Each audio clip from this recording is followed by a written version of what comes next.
right, welcome to video number 3 on understanding the Chameleon Slav. And if you haven't watched the first two parts to this series, I would recommend watching those before watching this video. So I'll put a link to those up above here and also in the show description. But basically, we are examining how to play the Chebanenko Slav, or also known as the Chameleon Slav, as black. And in the last video, we talked about different setup schemes for black in the Chameleon Slav. And this position that we have in front of us, we labeled as alternative position number 1. And basically, in this position, white has played A4, we have played A5, and we're going to use this B4 square as our base of operations. So I'll do a very quick recap of how this position would come about and why we locked in our light squared bishop to get here. But this would come about if we go down kind of the main line Slav here. This is, or the main line Chebanenko. This is the first defining move of the Chebanenko when we played A6. And that's described in video number 1, the reason for that. But if white plays A4, we actually play E6, because what this move does is it effectively prevents white from playing A5, because if they were to play A5, we could play C5 here, and then we would develop our knight to C6, and between the bishop and the knight, this position is a bit of a pain for white, so they normally won't enter this position. So this is roughly how we would get a position with a structure like this. And what I wanted to do was go through 2 Grandmaster games. We'll go through the first one a bit more slowly, and then we'll quickly go through the second one. But showing how they used this B4 square as a base of operations and obtained very good games against Grandmaster opponents. So let's jump into the first game. The first game is Dmitry Svitushkin as black. He's a grandmaster playing Rainier Vasquez Igarza as white. And so let's zip through the opening here. There we have our Chebanenko. And now white played this A4 move.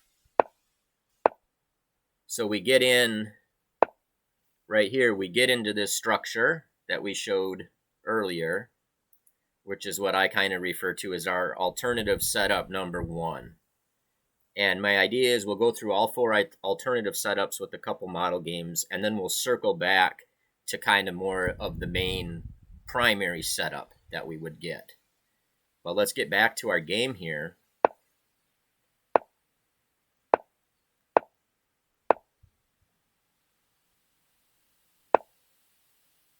And what you'll notice now is black is aiming to make use of that B4 square.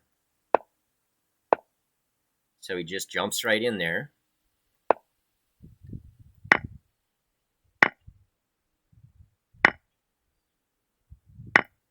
And we notice this square would still be available for our bishop at this point. And we've put in white's queen in a bit of a worse position than it was, less active square. And now black makes this move that is common. It's a common exchanging maneuver in these restraint structures. And so you also get similar plays like this if you play the Scandinavian. And that move is knight to D5. So, we're lining that up. He doesn't have anywhere good to go, because if he comes to F4, we would just take it with our knight. So this basically encourages exchanges, which favors us as black because we have less space with our restraint structure. So if we get a couple pieces off the board, that helps us. And now you see he maneuvers his knight into that B4 square. And now white doesn't have, he has a light squared bishop, but not a dark squared bishop. And so it's a little bit more cumbersome to try to get rid of this. And one thing I noticed going through some of these games when high-level players play this Chebanenko is they know at some point white will be able to get rid of our pieces that can occupy this b4 square. But the idea is to get something in return, make them have to give up something in order to get rid of our very well-placed pieces on that outpost. And let's see how Svatushkin goes about it.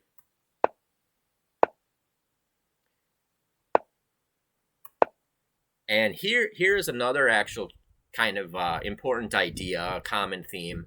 When we play this e6 maneuver, as we're trying to get control of b4, we will often develop our light squared bishop to b7, since it's locked in on this diagonal. So this is our kind of like our secondary place where we like to put that light squared bishop. And here, this is one of the reasons I chose this game. Here is another common theme in these restraint structures is the c5 pawn break, c6 to c5, trying to dismantle their center and gain our space, our share of space.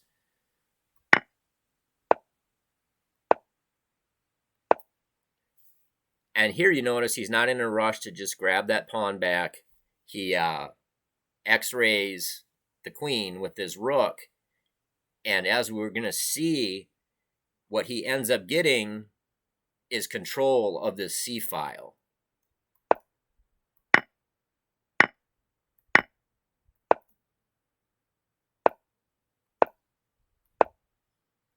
So you can see, like, he no longer has a piece to put on that beautiful b4 outpost, but he has converted it into an advantage by having more control of the open file. So it's kind of cool, you know, it's like converting one advantage into another, and we'll watch how he plays this. Trying to shut down all the counterplay by white and just play in to get control of this open file. And so now, like, if you put this into, you know, a computer, black will actually be the one with an advantage fighting for a win.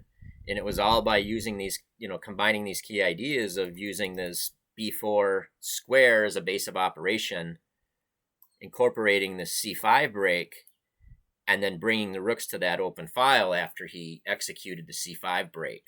So I'll quickly flip through this game because it's, you know, now it's kind of an end game, and it comes down to two grandmasters battling it out, where black has a, you know, has a small advantage, like a half pawn advantage probably. But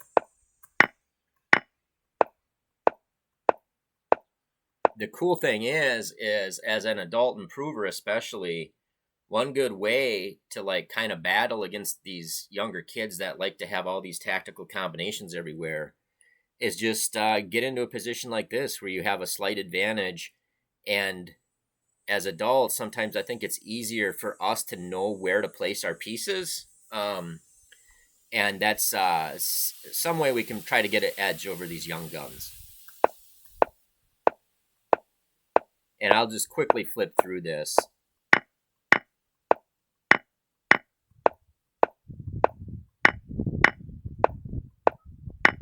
But as you can see, it's interesting. Black is trying to slowly milk this position.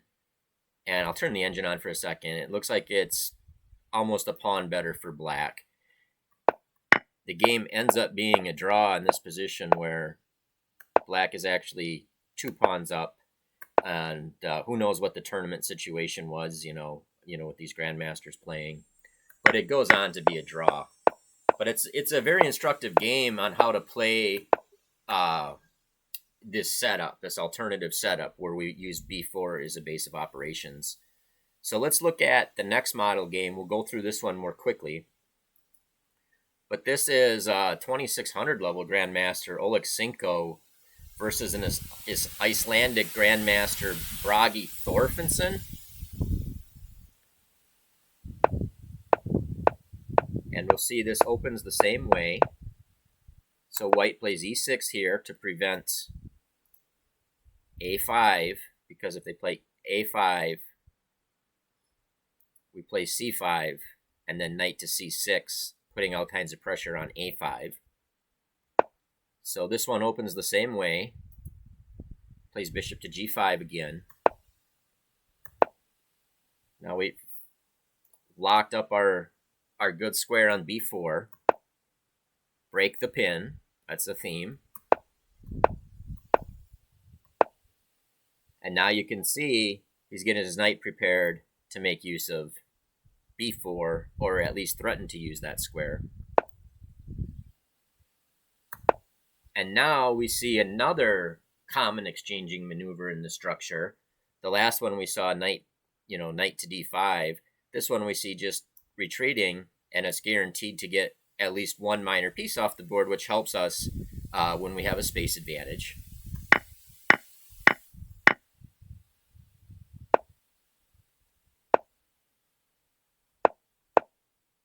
So now we got b4 as a base of operations again. That's kind of the theme of this alternative setup.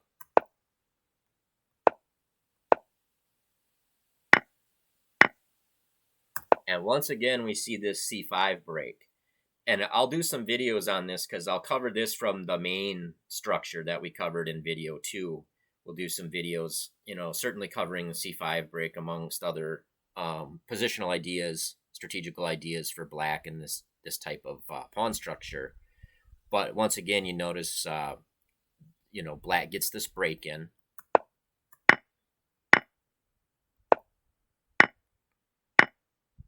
And now we see that this a4 pawn is suddenly weak. This rook is here. So we no longer have this b4 square for our minor pieces, but we've created other weaknesses in white's position. And interestingly here, white actually blundered. So this a4, black just happily grabs it, and it's basically mop-up duty at this point because, he got that pawn, but he's also got control of these 2 open files. And he's able to grab the 7th rank. And this just becomes ugly. And white actually resigned here. But anyway, the kind of key ideas were the c5 break, using b4 as the base of operations. And at some point, hopefully, white has to make some kind of concession if they want to get rid of us having our minor pieces on b4 and being a constant thorn in their side. And then we try to, once they spend time and resources to get rid of us using b4, we try to convert that to another form of advantage. And usually we just get like the small advantage. A lot of times we use the c5, c6 to c5 pawn break, which is a thematic break. And we also use exchanging maneuvers where we move our knight away from f6, unveiling our bishop, which is on e7, to their bishop, their dark squared bishop, and we get a force of trades to get more space in a position where we have less space with that restraint structure. So anyway, I hope you got something out of that. I'm enjoying learning more about this Chameleon Slav. I really like it. So have a good one.